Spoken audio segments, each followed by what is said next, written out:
አንድ እናትና ልጃቸው በመኪና ውስጥ ነው የሚኖሩት። ከባድ ነው። እዛ ብዙ ድራጎት አለ። ከባድ ነበር።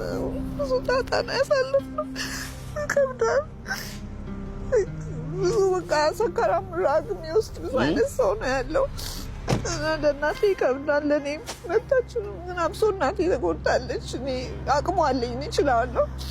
እሷ ግን ይከብዳል በጣም። ጥቅጥቅ ያለ ነው።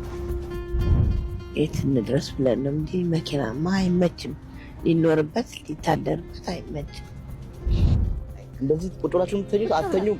በቃ እንደዚህ ነው። እዛው ሲቆይ ሰዓት ሲረዝም እንቅልፍ ይወስደናል ትንሽ። ግን በቃ ይሄ ነው ኑሯችን፣ እንዳለ ኑሯችን እዚህ ውስጥ ነው ያለው። እኔም ትንሽ ልቤን በጣም የሚሰብረው ነገር እሱ ነው። ቤት የለም፣ የምታርፍበት የላትም።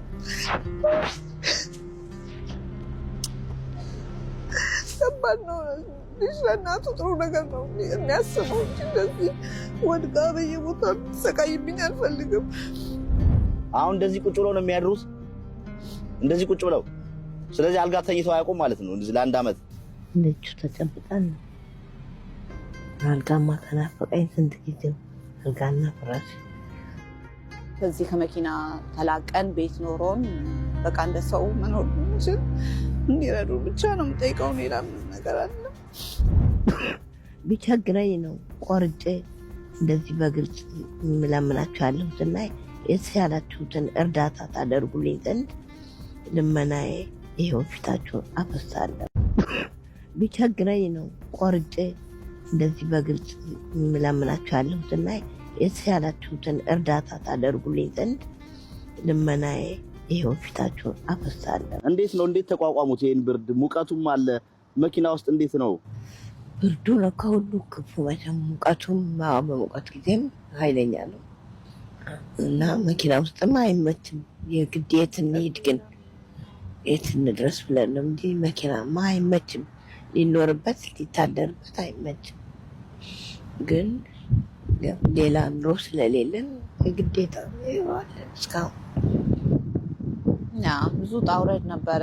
ኢቭን ሽንት ቤት ለመጠቀም ራሱ የገላመጡ ምናምን ሰዎች ስንገባ ያውቃሉ። ሆምለስ እንደሆንክ ስለሚያውቁ ላይ ቤት የሌለው ሰው ሲሆን ይከብዳል በጣምና በቃ ቀቀን ነው ሽንት ቤት ስንገባ ራሱ ተሳቀህ ነው። ምክንያቱም እዛ አንጠቀምም፣ ገንዘብ የለም፣ ምግብ ምናምን ገዛም። መኪና ውስጥ ምናምን ስንገባ ራሱ በግልምጫ እንዲያዩን አይፈልጉም። እዛ የምናድርበት አካባቢ ደግሞ አንድ አማራጭ አለው። እዛ ነው የምንገባው። የምታድሩበት ማለት የምናድረው ፓርኪንግ ላት ውስጥ እዛው ቅርቡ መኪናውን ሳለ እዛ ብቻ ነው ሽንት ቤት መጠቀም የምንችለው።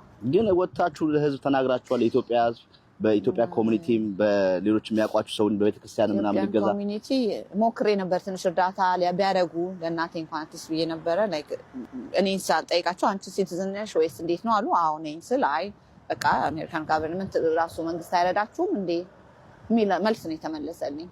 የት እንድረስ ብለን ነው እንጂ መኪናማ አይመችም። ሊኖርበት ሊታደርበት አይመችም። አንድ እናትና ልጃቸው በመኪና ውስጥ ነው የሚኖሩት። ቢቸግረኝ ነው ቆርጬ እንደዚህ በግልጽ የምለምናችኋለሁ እና የተቻላችሁትን እርዳታ ታደርጉልኝ ዘንድ ልመናዬ ይኸው ፊታችሁ አፈሳለሁ። አዎ እንዴ ምን በወጣቸው በዚህ እድሜያቸው እንደዚህ ብርድ እንደው ቤተክርስቲያን ምናምን አልሞከራችሁም? እንደው ምንም አልሞከርንም። ዝም የምናውቃቸው ሰዎች ጋር ነው ስንጠጋ። ከዛ ደግሞ ሼልተር እንገባለን። ደግሞ ሲከብደን ወደ ሰው ጋር እንሄዳለን። እንደዛ ነው ያሳለፍነው እና ይከብዳል ብቻ በጣም። በሰው ሀገር ሆነ ደግሞ እንደዚህ አይነት ነገር ውስጥ ማለፍ ቀላል አይደለም። ምንም ዘመድ ምንም ነገር የለም። ማንም የለንም እዚህ አሜሪካ፣ ማንም የለም። እንዴት ነበር የመጣሽው? አውሮፓ ነው ያሉት። እኔ የመጣሁት መጀመሪያ በፕሮግራም ነበር፣ አንድ ኦፔር የሚባል ፕሮግራም አሜሪካኖች ጋር አርፈህ ያው የእነሱን ካልቸር ምናምን ማወቅ የምትችልበት በሱ ነበር የመጣሁት። ከዛ በኋላ በቃ ቀረሁኝ። ጀርመንም ብዙ አልተመቸኝም ነበረ፣ ችግር ነበረ። እናቴ ጋዛ ነበር። 8 ዓመት ኖረናል ጀርመን። የት አካባቢ ነበራችሁ? ኢትዮጵያ አዲስ አበባ ነው። እኛ ወደ ሰባራ ባቡር ዮሐንስ ቤተክርስቲያን እዛ ነበር የምንኖረው እና በጣም ከባድ ነው ብቻ አሁን ያለንበት ሲቹዌሽን ከብዳል። ስለዚህ ወደዚህ ከጀርመን የመጣችሁት እኔ ቀድሜ መጣሁኝ። ከዛ በቃ እዚሁ ቀረሁ። አሳይለም ጠየቅኩኝ። በኋላ መጨረሻ ሲቲዝን ሆንኩኝ እና በቃ እዚህ ተደላድሌ መኖር ጀምሬ ነበር። በኋላ እናቴ እየመጣች ጠይቀኝ ነበር። መጨረሻ እዚሁ መቅረት አሰበች እና በቃ ቀረች። መጨረሻ ነው በቃ ማለት ነው። በቃ ሀብታም ነው በዛ ደረጃ ያለ ሰው ነው ተብሎ ለምሳሌ እንደነ ጋሽ ወርቁ አይተህ ነው ያሉ አሉ። እነሱንም ባደርስባቸው ኢትዮጵያ ውስጥ ያሉትን ነው ያልኩህ። ኢትዮጵያ ውስጥ ያሉ እንደነሱ ያሉ ሀብታሞች ደግሞ ኢትዮጵያ ላይ ድርጅት ያላቸው መሆኑ ይታወቃል። ምን አይነት እንቅስቃሴ እንደሚያደርጉ ይታወቃል። ብዙ ኢትዮጵያ ውስጥ ያሉ ባለሀብቶች ኢትዮጵያም ውስጥ ሆነ ከኢትዮጵያ ውጭ ያላቸው ድርጅት ይታወቃል። ገብቶሃል? አሁን እኔ ያንተን ማወቅ አልቻልንም እኮ መንሱር፣ ተቸግረናል እኮ። የገቢ ምንጭ በምንድን ነው? ድርጅት ምንድን ነው ስሙ? ኢኮኖሚ አንድም ቀን ይህን ያክል ሚሊዮን አለኝ ብዬ አላውቅም። ለምሳሌ ዱባይ ላይ ወልዴው ጊዮርጊስ የሚባል አለ። አሁን ያ ልጅ አሁን በምን እንደተነሳ ከነ ምክንያቱ ይናገራል። በ20 ሺህ ብር ተነስቼ ነው እዝብ ብዬ ነው ይላል። አልከኝ። እኔስ በ18 ዓመቴ ቡና እየሸጥኩኝ አሸቦ እየቸረቸርኩ ነበር ያልኩትን ለምን እንደ ምሳሌ ማቅረብ አቃት?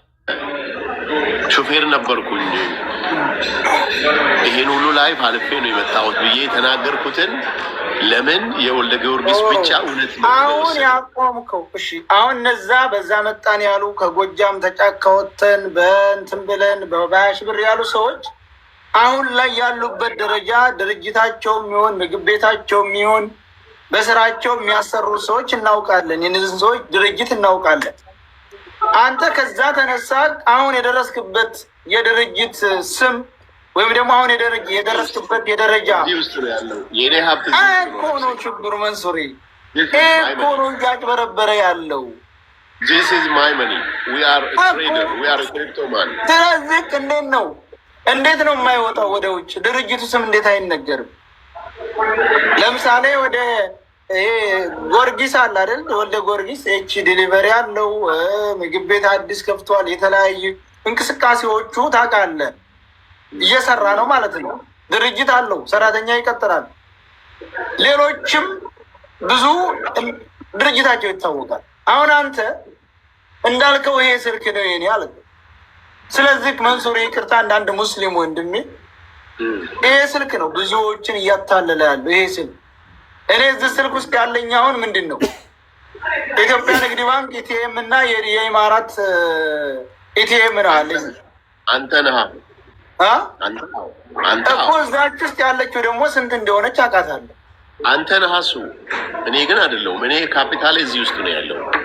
ምንድን ነው ካፒታሉ? እኮ ነው ንገረኝ። ቢትኮይን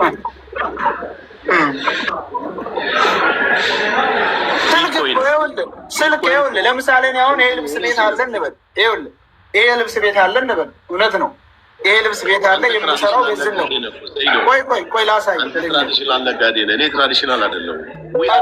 አንድ ነገር ይሄ ስልክ ጠቀሜታውና ቢዝነስ የምሰራው በስልኬ ነው ለማለት የሚያበቃው ምንድን ነው? አሁን የኔ የልብስ ቤት አለ አይደለ? የምሰራው የታወቀ ሱቅ አለ፣ የታወቀ የልብስ ቤት አለ። የምሰራው በዚህ ስልክ ነው። ሰዎች በዚህ በስልክ መስኮት መጥተው፣ በቲክታክ መስኮት መጥተው ይገዛሉ፣ እንገበያያሉ። ወርቅ ቤትም ካለኝ እንደዚሁ ነው። ሌላም ቤት ካለኝ እንደዚሁ ነው። ሌላ ነገር የለውም። እሺ አንተ ወደ ውጭ ወጥቶ የማይታየው ስልክ ላይ ብቻ የሆነው ካፒታል ወርቅም በለው ዳይመንድም በለው ቦታ ይኖረዋል። የአንተ ቦታ ያጣበት ምክንያት ምንድን ነው? አስረዳን። እንዳንድ ሙስሊም፣ በተለይ አንተ በጣም ሙስሊም ያጫውትሃል። አንተ ሙስሊም ነህ። ስለዚህ ካለ የተሳሳተ ስርዓት ይሰራ ሌላው አካል እንዲም እስልምና ይሄን ነው እንደሚያስተምረው እስላማት ይሄ ነው እንዴ ብሎ እንድተች እምነትን ሁሉ እንድተች ታደርጋለህ። አስረዳ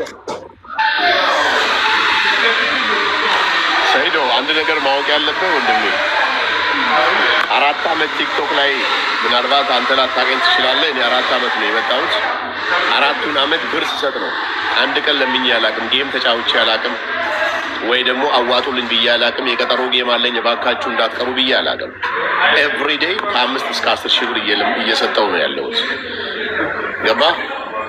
ይሄ ማለት ምንድን ነው? ሰው የሆነ ሰዓት ላይ ትክክለኛ የሆነ ሶርስ ከሌለው፣ ትክክለኛ የሆነ ኢንካም ከሌለው 4 ዓመት ሙሉ ብራንድ ልብስ እየለበሰ እየኖረ እየሰጠ ችግር ሳያወራ መኖር አይችልም። የፈለገ ነገር ቢሆን የሆነ ሰዓት ላይ ነጥብ ትጥላለህ። የሆነ ሰዓት ሳታውቀው የሆነ ችግር ውስጥ ትገባለህ። እኔ ግን 4 ዓመት ሙሉ በቀን በትንሹ ከ5 እስከ 10 ሺህ ብር እሰጣለሁ። ከ5 እስከ 10 ሺህ ብር ኤቭሪ ዴይ ኤቭሪ ሲንግል ዴይ 4 years መንሱር፣ እኛም እኮ ግራ የገባን እኮ ይሄ እኮ ነው። ሰው ልጅ ለምን ቆይ የሰው ልጅ ይቅርታ ማለት አለብኝ። ጥሩ ነው። እኛ አሁን ግራ ያጋባን አሁን ያልከው ትክክል እያየን ነው። ቲክታክ ላይ እኔ ከመጣ ጀምሮ ከአንድ ፎሎ ጀምሮ አውቃለሁ። ግራ ያጋባን ዋነኛው ምክንያት አሁን የጠራቸውን ነገሮች ናቸው። ለምን በል አንድ ሰው ገንዘብ ታገኘ ወይንም ጌም ተጫውቶ ለምኖ የሚሆን አዋጡልኝ ብሎ ይሁን ይታወቃል ከየት እንደመጣ ገንዘቡ። የሆነ ድርጅት ቢኖረው አስመጭና ላኪ የሚሆን ዓለም አቀፍ ነጋዴ የሚሆን ሀገር አቀፍ ነጋዴ የሚሆን በእንቁላል የሚቸርችር በወርቅም ይሄ ሰውዬ የገቢ ምንጩ ይታወቃል። መስጠት አይደለም ብትረጨው ራሱ ማንም ሰው አይጠይቅም። ችግሩ አዎ በቀን 10 ሺህ ብር 20 ሺህ ብር ትላለህ፣ ብራንድ ልብሶችን ትለብሳለህ፣ መኪና ዘመናዊ ነው። ይሄ ሁሉ ሳይኮ ጥያቄ የፈጠረበት የዚህ ሰውዬ የገቢ ምንጩ ምንድን ነው? የምናውቀው ድርጅት የለም እኮ ነው የብዙሃኑ ጥያቄ። እኔ ግን ያልገባኝ ነገር ኢትዮጵያ ውስጥ ሀብታም የሚባሉ ሰዎች እኮ ቢሮ ኑሯቸው ሰራተኛ ቀጥሮ እያሰሩ ትሬድ እያደረጉ ኢምፖርት ኤክስፖርት እየሰሩ የሚኖሩ ሰዎች ሀብታም ናቸው። እኔ ቢሮ አለኝ፣ ትሬድ አረጋለሁ፣ ኢምፖርት አረጋለሁ፣ ኤክስፖርት አረጋለሁ። ምንድን ነው ኤክስፖርት የምታደርገው? ምንድን ነው? ቡና ኤክስፖርት አረጋለሁ ከኢትዮጵያ። ቡና ፑማ ሊፍት የኔ ድርጅት ነው። ጎግል አድርገህ ይኸው። ሲምፕል ካልኩሌሽን ነው። ጎግል ማን የሚባል ድርጅት? ፑማ ሊፍት። ፑማ ሊፍት ታዲያ ለምን አትናገሩ? እኛም እኮ ማወቅ ነው የምንፈልገው። ለምን መናገር አስፈለገ ነው የምልህ። ለምን ፑማ ሊፍት ነው ድርጅት? የት ነው አለ? አዲስ አበባ ያለ አግባብ ከየት አመጣ ብሎ እኮ መንግስት ኢንቨስቲጌት ያደርጋል እኮ። ዝም ብሎ እኮ አያኖርህም እንዳይመስልህ እኮ። አሁን እኛም አሁን እኮ እንደዚህ ነው። አሁን ለምሳሌ ፑማ ሊፍት የአንተ ድርጅት መሆኑ ቢታወቅ ማንም ሰው ስለ አንተ እኔም ልጠይቅህ አልችልም። ለምን ኦልሞስት አለ አንተንም አታውቀው እንጂ ጠይቅ። አንተ ጋር ያሉትን ስንቴ ነው ማስታወቂያ ያሰራሁበት ቢሮ ውስጥ ስንቴ። የቱርክ ነው እያሉ ነው እንግዲህ እዚህ ላይ ተመልከት። ምን አልከኝ? ማለት የቱርክ ነው። ኦፍኮርስ ከቱርክ ነው የሚመጣ እቃው፣ ከቱርክ ነው የሚመጣው። ወይ በቃ እንደዚህ ነው እኛ የምንፈልገው። እንደ አይነት ድርጅት መኖሩን ነው። ምክንያቱም ያለምንም ድርጅት ያለምንም ካምፓኒ ስሰክስብን ይሄ በቴሌግራም እና በምናምን በአንተ ስም የሚነገደው በእሱ ትዕዛዝ ነው ብለን እንድናምን የሆን ሰዎች ስላለን ነው። እቺ ስም ማጥፊያ ነች። በቃ የሆነ መናገር ሲያቅትህ እንጂ ይሄ ለምን ስምን አጠፋለሁ እኔ እንዴ? አንድ ወንድም እኮ ነው ኢትዮጵያዊ ነህ። ለምን አጠፋለሁ? ስም አሁን በነገራችን ላይ ማንም አይሰማህም እኮ። በነገራችን ላይ አሁን ራስን እያጠራ ነው የመጣኸው። በጣም እኔ እንደ አንድ ወንድም ራስን እያጠራሁልህ ነው። እንደኔ አፈራፍረ የሚጠይቅ አንተ ሊሆን ይችላል። ምንም የሚጠራ ነገር የለም። እኔ በመንግስት ኢንቨስቲጌት የተደረጉ ሰው ነኝ። በዚህ ጉዳይ ላይ ችግር የለብኝም። ሰይደው ወላሂ መንሱር መንግስት እንኳ ለምንድን ነው የማይከፍትልኝ? አንዴ እስኪ መንግስት እንዳባረረ ነው መረጃው የሚወጡት። ችግር የለው። ዛሬ አንተ መንግስት እኮ ነህ። አንተ 4 ሚሊዮን ተከታይ አለ መንግስት ነው። ዛሬ አንተ መንግስት እኮ ነው።